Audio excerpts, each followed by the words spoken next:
The floor is yours. Thank you very much, Simon.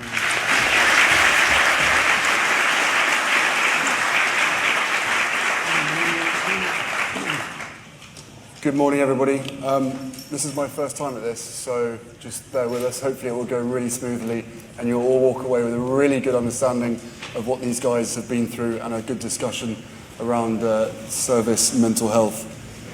As hopefully most of you know, and some of you don't know, it's incredibly difficult to talk about mental health within the armed forces. Easier recently, but still a very difficult topic of conversation. As a military person, once you put that uniform on and during your training, you're taught to be invincible and not to let anybody down. As I'm sure you can understand why this mentality has been so successful in the past and will continue to be. However, a lot of individuals often prefer turning to alcohol rather than a friend. The assumption is that 90% of veterans have mental illness from service. This simply isn't true. Research by King's put it at 10%.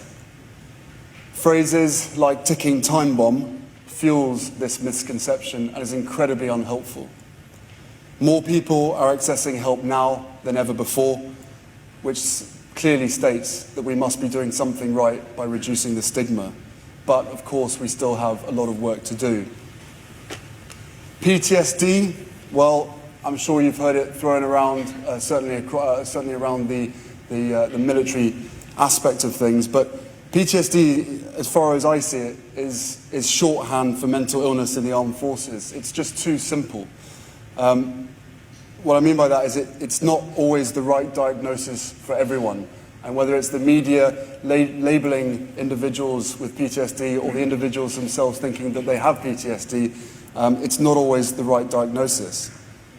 Most who face issues will experience common conditions like depression, anxiety, and adjustment disorders.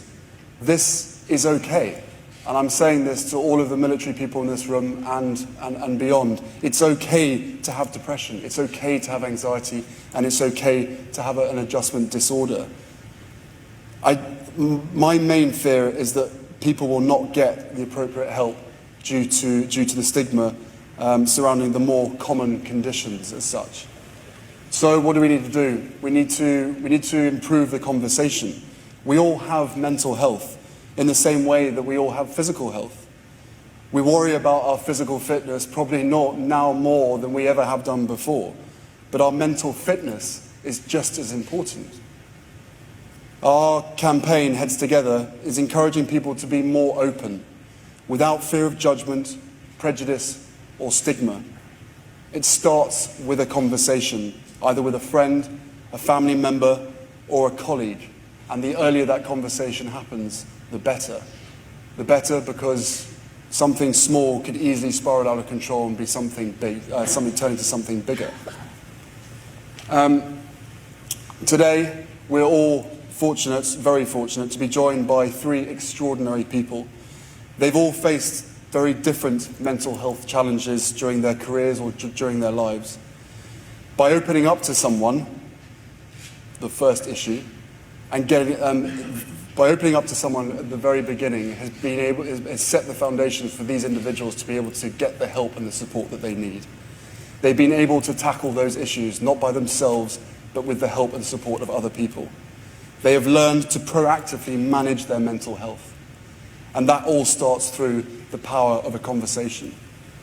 As you've probably seen on your briefing notes, we've got Phil here, Ivan, you're in a room of 200 people, please do not swear. And Caroline as well.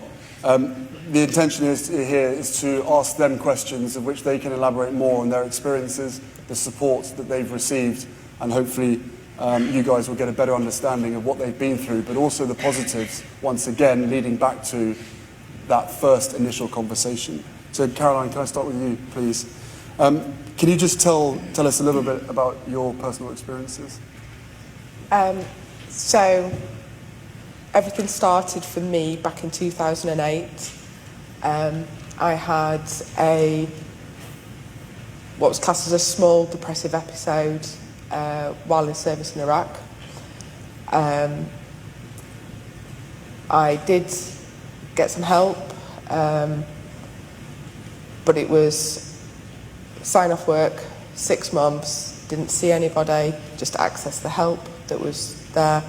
And then I was moved on to another unit where my care wasn't passed on, which meant that I then had another episode which was a lot more serious in 2012.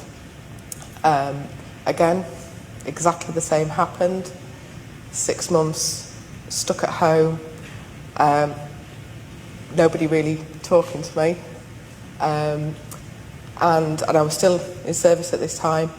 Had the help from the mental health team through the forces, and then posted on. Continuation of care didn't happen again, so start from scratch all over again. And each time I was being posted to a different country, so it wasn't just within one country, this was all happening.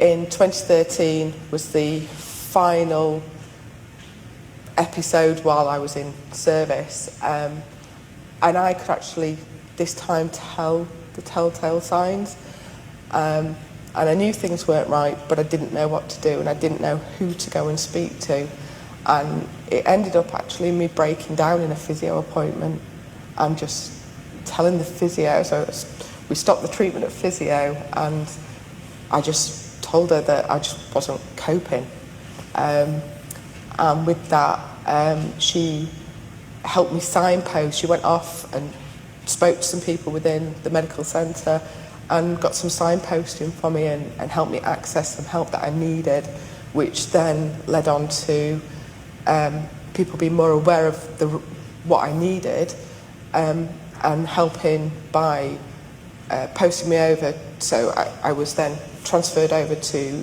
the Armed Forces Recovery Centre, which was out in Germany, the one that I accessed, and that was where life started turning for the better.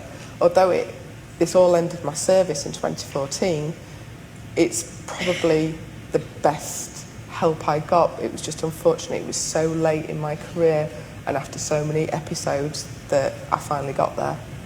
So your physio, or opening up to your physio, was the first time that you'd ever talked about it. Was there any reason why it was your physio?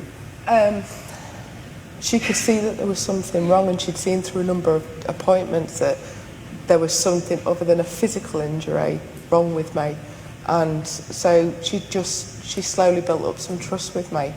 And so because I had the trust in her to actually open up and say, yeah, there is something more wrong. This is what it is. I mean, it was me just bursting into tears and saying, I just don't know what to do anymore. I'm just not coping, and I don't know what to do. And I've got here, and I class myself as being now in the safest place I can be in this room. So and that was it. Stage in front of 200 people. Yeah. Well, this was when I was with the physio, but yeah, this is not a safe place. But yeah, it was the trust element. It was the fact that somebody else I couldn't necessarily see what was wrong, but through her talking to me, she just managed to just get that little switch going. There is something not quite right, and she built the trust with me for me to be able to hold my hand up and say, yeah, I need some help. I actually need, instead of somebody saying, you need the help, this is what we're going to do, then this is going to finish, and then you're going to carry on. It was, no, I need a little bit more than that now. It's amazing. Because, Phil, your journey's been an extraordinary one. Can you explain to everybody here what happened and how bad things had to get before you yourself asked for help as well? Basically, if you all sort of concentrate in just breathing in, that's how my life changed forever. I breathed in and won the breathing lottery, as they say, and I didn't even buy a ticket for it.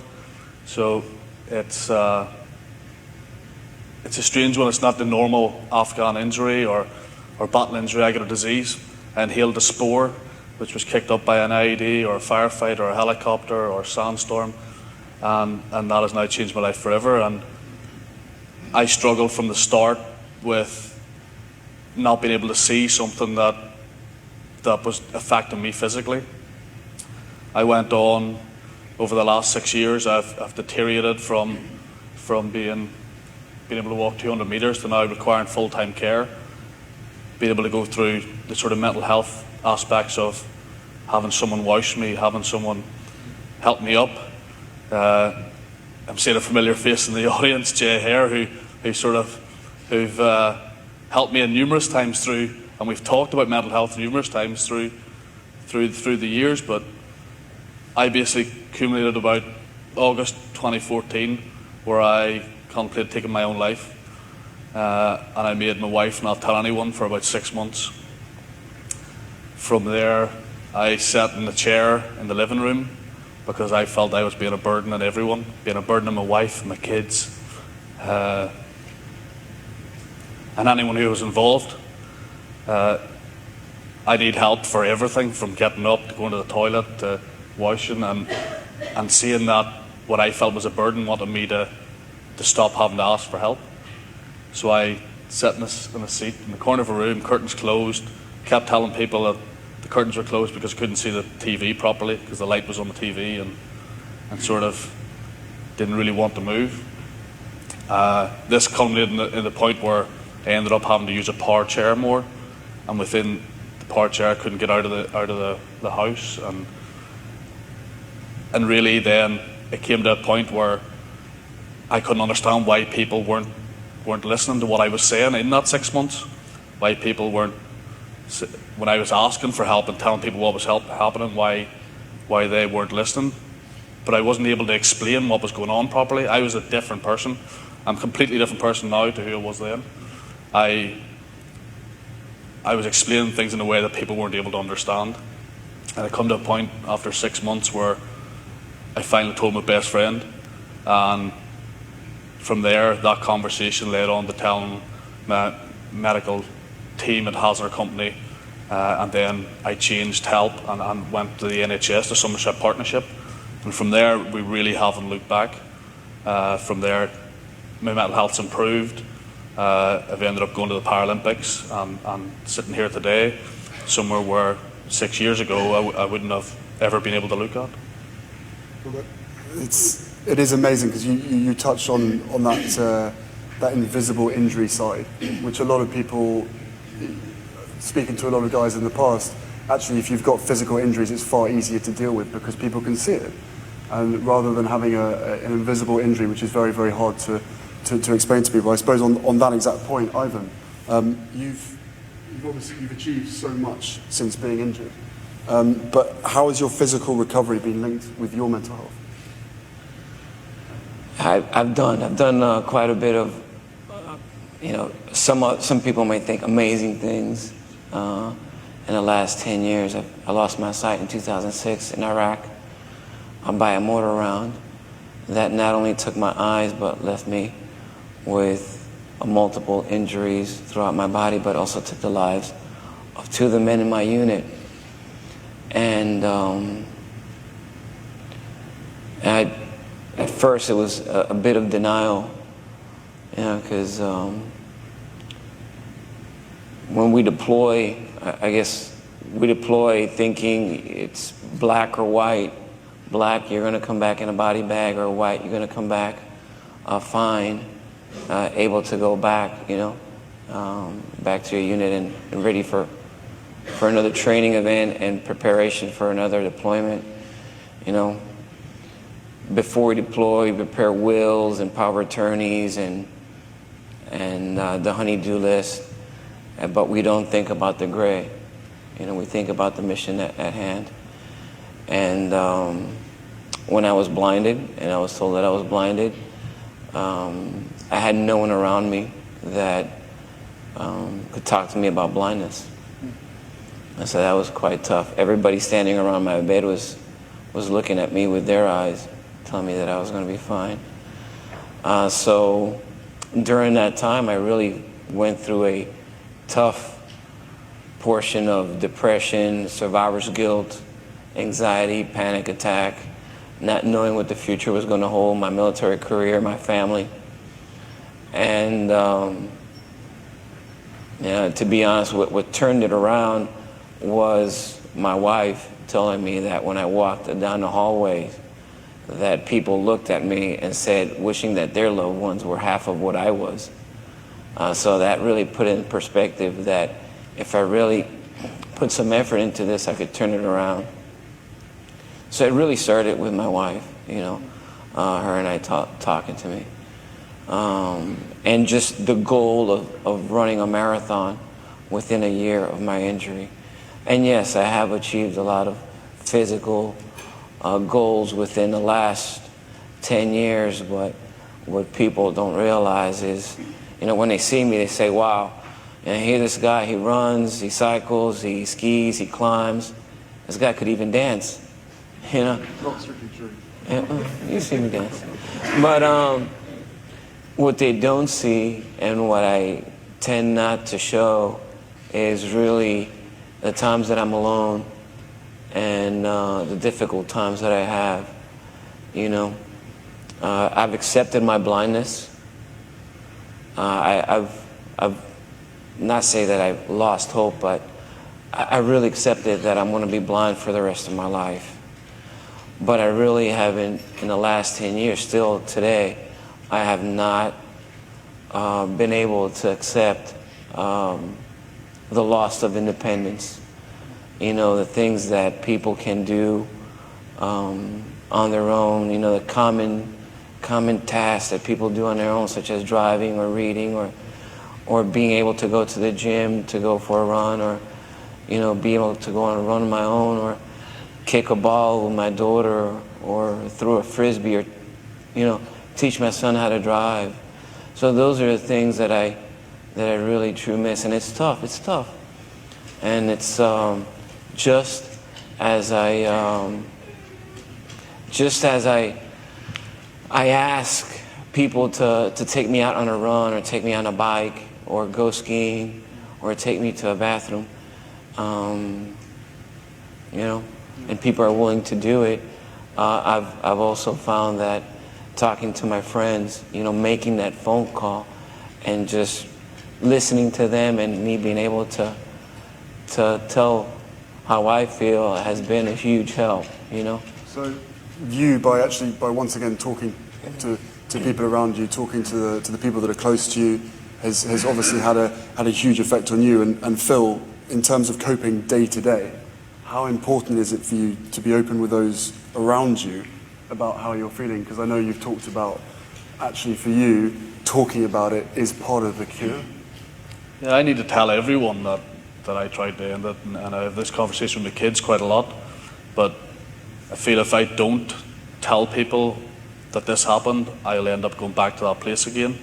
And that is somewhere I never ever want to be ever again. It's someone I don't ever want to be again.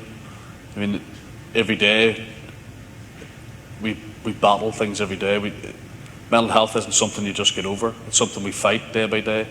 Every time we go out there in my wheelchair and I hit a curb and I can't get up it, and there's no drop curbs, and you're going down the road, and all these worries that come out. I mean, from ramps to get onto stages to, where's the toilets and all these mental health issues that come there. I need to be open about them, or I'll end up in a position where I was in 2014, and that's somewhere I don't want my family to ever see me again. But you've come so far since then. Yeah, so when I initially got help, then I had help on the NHS, and with that I had quite a lot of help. So with Somerset Partnership, I had a psychologist, a psychiatrist, I had a mental health nurse who tried to get me out of the house, and a care coordinator, and within that team that I've seen every month and every week, I was able to see a physical difference to something that I couldn't see. So on a Tuesday I would have my psychology appointment, on a Friday I would have my mental health nurse appointment, where he'd try and take me out and show me that I was having a physical impact on me as well. But he also showed me that my shooting improved. So as my mental health improved, I actually got better at shooting, and that led me then to doing competing for Paralympics Ireland, doing my first international 10 months before the Paralympics, and qualifying myself. 10 months later being at the Paralympic Games talking about mental health, and without that help it would never have happened and we wouldn't be here today. That's amazing. And Caroline, what is your strategy for coping? Where do you go for when you want help? I mean, do you go back to your physio? What do you... So I can't go back to my physio because I've had the army now, but my husband now knows more about what was going on, because during the time when I was at my worst, he knew nothing about what was going on. My worst point, I self-harmed, I tried to commit suicide. The first he knew about anything was when he was getting a phone call to be told that he needed to come to, I'd been transferred to a mental health unit, and that was what, they were sorting out his travel to come and see me. So I talk to him now, very, very open now with my husband. I talk to my friends, and I've got some, now that I am in civilian employment, I've got some amazing work colleagues as well, and I'm very open with them. And what I've actually found is they're actually starting to open up to me a little bit more as well.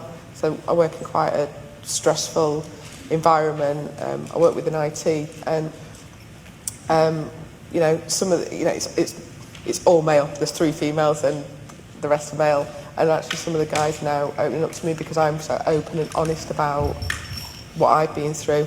And then my biggest one is sport. That's been a massive impact because I've been able to, as I've got better with my mental health, the same again, my sport's got better.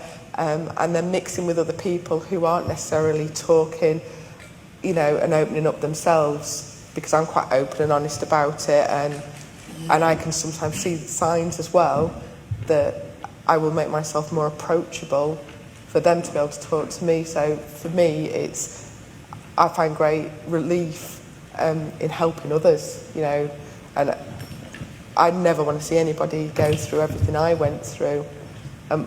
My ethos is if I can get one person to open up to me and access and help them get the right help that they're needing, then that's what it's all about. It's about talking. It's all about talking, exactly. Ivan, if you or we had a greater understanding about mental health or mental fitness while we were all serving, do you think that would make a difference? I think it does. Having been through this myself and seeing my friends, my colleagues, my teammates battle through this, it's people who care, people in this room, people who are listening, who put conferences and panels together, that we're able to see the signs and symptoms and know this. And I think, I know now more. And I think our leaders this is being trickled down to our leaders at this time. But absolutely, if I knew then what I know now, be able to identify and see the symptoms, I'd be able to help and guide my men to the right direction. So now we know so much. It makes total sense to be able to educate young soldiers when they first join up with the toolbox, with it. I think we want to, just as we talked about earlier, I think it's crucial that when a service member joins the military, immediately, we basic training, and we tell them about the services that the chaplain has to offer, and the American Red Cross or the Army Community Service or the Army Emergency Relief. I think, and we train them so hard to shoot and how to be physically fit. I think we also have to talk about that mental resilience, but also the being able to be open and be able to communicate when they need help and where to get that help, and it's not to be embarrassed about it. And just as we said, we've been at war for so long that our leaders right now, our leaders now have been at war and deployed, so 15 years plus. Now they're in a position that they're able to identify this. And when I came in the military, it was taboo to say that you weren't feeling right, or that you needed a break, or you were stressed. But who isn't stressed? Who isn't stressed? I mean, if come April, I get a notification saying that I got to pay $10,000 to taxes. I think I'd really be stressed. I'd be depressed, anxiety, panic attack. So we all deal through issues, and some are severe than others. And it's being able to, like you said, talk to somebody and figure it out, and be able to find the resources to accomplish that. Guys, we're slowly running out of time, and I'm going to start getting shouted at by someone. Just a question to all of you, but I'm going to probably direct this more to Phil. What advice would you give any serving or veteran who's facing mental health difficulties now listening out there? I think it's making that first conversation, like talking about today, being able to open up. If I had opened up 6 months earlier to people, maybe I'd be a lot further forward in my life now, and things wouldn't have happened the way they were. And I think it's also the mental health staff listening as well. So for me, people were more interested in whether I had PTSD or not, and it's something I don't have. I wanted to deal with how I couldn't do things and what my daily life was like. And until I moved to the NHS, and I wasn't able to find that. And when I found someone who wanted to listen to what I wanted to do or wanted to fix, then that's when things changed and improved. We all have memories from Afghan or deployments we have, but it doesn't mean we all have PTSD. It's very evident when someone has PTSD and when that becomes part of life, but we're talking now about things that affect us in a daily life. I remember things in Afghan, but it doesn't ruin my day. That doesn't mean that I have PTSD. I mean, that's normal. That's something we all go through. But the things that challenge me every day is the things that I struggle with in my mental health, and that's what we need to remember, and that's what people need to come forward with. Thank you, Phil. We have run out of time, and I know this is a whole day, so we've got to try and stick to timing. Simon's pointing me on, so I'm going to ask, do what you want. Really? We've got dogs on the stage. We've got everything. Yeah, exactly. Caroline, how have your experiences affected your families and those around you? Massively affected them. Like I said, my husband knew nothing about what was going on. During my worst times, my family didn't know anything about what was going on, and then as I started to slowly accept what was actually wrong, that I was suffering with severe depression and anxiety, that it was actually quite hard for me to hold my hands up to my family and say, that's what's wrong. This is what's wrong. This is why I've ended up coming out of service, because it's just a subject that people didn't talk about, and I felt like I was a massive letdown to my family and to my friends, and with that it just made it even harder to actually start to cope and carry on. And once I did actually open up to my family and they realised what I was doing and then what I was achieving, because I did open up and I had their support, things just dramatically started changing for the better. But at first, I lost a lot of friends through it because I just closed myself off totally, and I still struggle with that aspect. But yeah, it's the glass effect, like what you said earlier.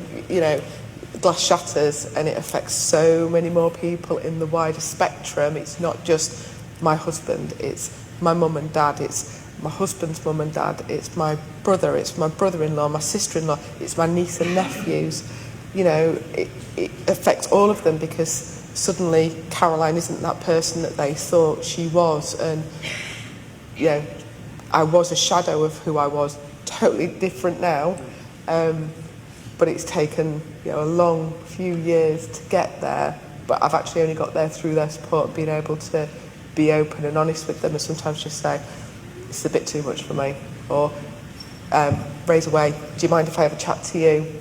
You know, I've got a few things on my mind and I need to just sort of offload or have somebody else have a bit of input to help me deal with everything. Yeah, it's... So, guys, there you go. Mental health is not a life sentence. Most of you in this room will know it, but so many guys and girls that have served and left, we can't emphasize it enough to encourage that conversation. You go into that role feeling as though you're invincible, making yourself feel as though you're invincible, having to be invincible, and at the end of it, you're cut short, whether you're medically discharged or whether you come to the end of your service and you're in the big bad world. And actually, the service bit is very similar to day-to-day life. As Ivan said, we all suffer from stress. So surely it's better to deal with it after 24 hours or a week rather than 5 to 10 years, because something small could easily spiral out of control. To end on a real positive and a high, the collection of service charities known as Contact is a working group that is seeking for better pathways for care. Between the NHS, the MOD, ourselves at the Royal Foundation, everything is coming together. People are working together for a fantastic cause. And that's, as far as we see it, that's the key to success, is charities coming together, sharing experiences and agreeing that not one solution will fit all. Everybody is unique. Everybody has a different cure for their illness. But it all starts with a conversation. And I just want to thank Caroline, Ivan, and Phil for coming up here and sharing just a really small part of their experiences, and hopefully re-emphasising to everybody that talking about it really does make a difference. Thank you.